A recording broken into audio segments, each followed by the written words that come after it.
Live from downtown Detroit, home of WDIV and Click on Detroit, Local 4 News at 11 starts now. She was just 18 years old, shot and killed while leaving a friend's house. She was going to be great at everything that she did.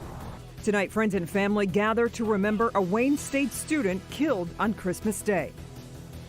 While the debate continues in Washington, tonight we're learning how soon Americans can expect to get the second round of stimulus checks. But we begin with a winter weather advisory issued for all of Metro Detroit. Expect slippery conditions overnight and into tomorrow morning. Paul Gross is in for Ben tonight, and he's been tracking the snow before all that freezing rain moves in, Paul. Yeah, and it's going to be a quick hit with the snow, Jason. So the winter weather advisory is already in effect, and that will continue until 10 a.m. now for most of us, but noon north of I-69. So let's get right into Storm Tracker 4, and you can see this is playing out exactly as what I was expecting earlier. We have that band that's coming through now. There'll be a bit of a break where things get more scattered, and then we're going to see the stuff back to the southwest move in toward morning. But let's zoom in a bit here because we've had our first lightning strike with this snow right on the Eaton-Berry County border there. You can see that thunder snow. And by the way, if you're looking at the radar and you're wondering, well, it's not snowing out in my area, but radar says it's snowing. Let me explain to you what's happening real quick. Look at the weather reporting stations. Many of them are reporting snow, but to the north and northeast, you're not seeing snow yet. That's because the air is very dry. Snow is actually falling from the clouds, but it's sublimating, in other words, like evaporating. And until we get more of that moisture into the atmosphere, that snow will finally then make it to the ground. So here's what you need to know. The forecast remains on track. During the bulk of the overnight hours, this is just snow.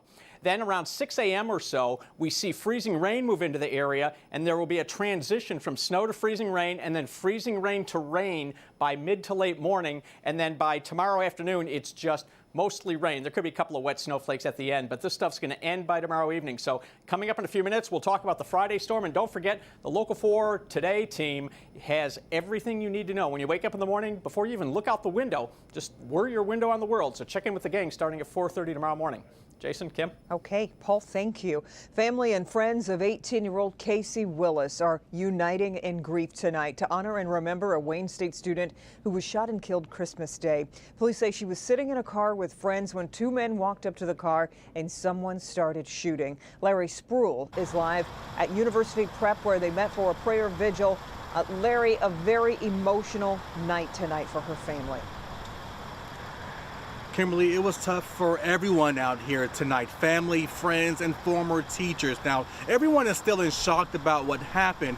I talked to her little sister. She says that Casey was her big sister, and she was the change that everyone wanted. We're angry at the situation. We're angry at the perpetrators. We're angry because of the violence that riddles our streets every single day and night. Purple and white balloons filled the front of University Prep in Detroit Tuesday night in honor of 18-year-old Wayne State student Casey Willis. A light, I mean, that's the quickest way I can say Casey was a light. Like I said, every time you saw her, you felt positive energy coming from her. Family and friends met here to remember the life she lived. Casey was the best big sister ever. For Carly Bush, Casey's younger sister, this prayer vigil was too much to handle. I miss you so much. I love you.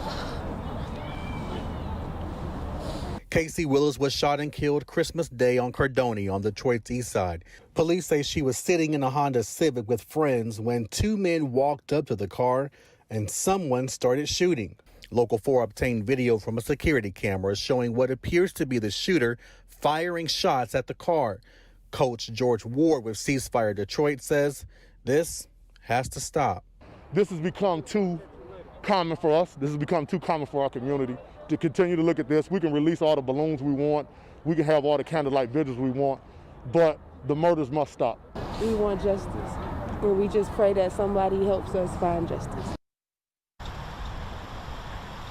And family and friends tell me that Casey would often volunteer with mentoring organizations, and she always told her friends and family that she wanted to be the change that the city needed. If you know anything about the shooting, you're asked to call police or Crime Stoppers. We're live at University Prep tonight. Larry Spruill, Local 4. All right, Larry. The Treasury Department says direct payments to Americans could arrive as early as tonight.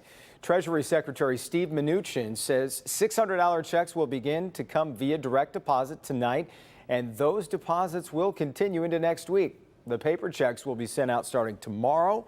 Again, these would be the $600 payments included in the COVID-19 relief package President Trump signed on Sunday.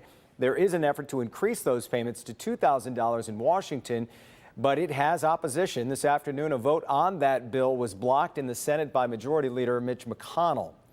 From COVID relief to the virus itself, the state is now reporting more than 3,400 new cases of coronavirus. That includes 193 additional deaths, with the state saying 88 of those deaths were reported in the past 24 hours.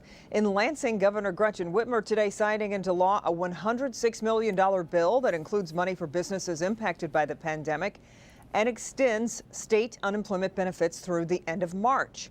In more headlines, the first known U.S. case of a highly contagious new strain of coronavirus has been discovered in Colorado. This is the same variant that has been spreading in the United Kingdom.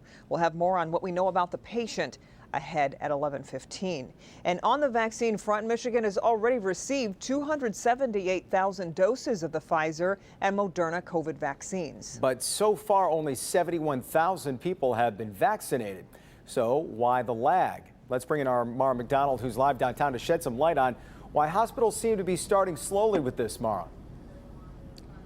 Well, Jace, that's one of the things that the state says is happening, that these hospitals have decided, some of them at least, to start rolling these vaccinations out slowly. But there are other factors at play here. Bottom line, they'd really like to see an increase in the rapidity of people getting vaccinated. Michigan has already received 278,000 COVID vaccines from Pfizer and Moderna, and yet Michigan has only used a quarter of them. Why? There's no question this is the most massive vaccination effort that we've ever undertaken in this country. And I think that it's the operational challenges of it means that it is, I think, moving slower than any of us actually wants it to. So far, frontline medical personnel have been given access to the vaccine along with long-term care facilities, but there's a long way to go. Khaldun says the state expects the rate of vaccinations to increase, but it's a work in progress. Some hospital systems have told the state they deliberately started slow just to make sure they had the process down. We are also expanding our support as far as human resource support so that everyone can move as quickly as they can and that staffing is not a challenge. Back here live, speaking of those long-term care facilities, the hope and expectation is that some 91,000 Michiganders who both live and work in those facilities will be vaccinated in the next 3 weeks. We're live downtown tonight. I'm Mara McDonald. Back to you. Yeah, you certainly hope so. All right, Mara. New video shows a Southgate father fight back in a deadly shootout with a carjacker. This happened outside Frederick Hudson's home Sunday in Southfield. Video shows Hudson get out of his truck as 3 men surround him.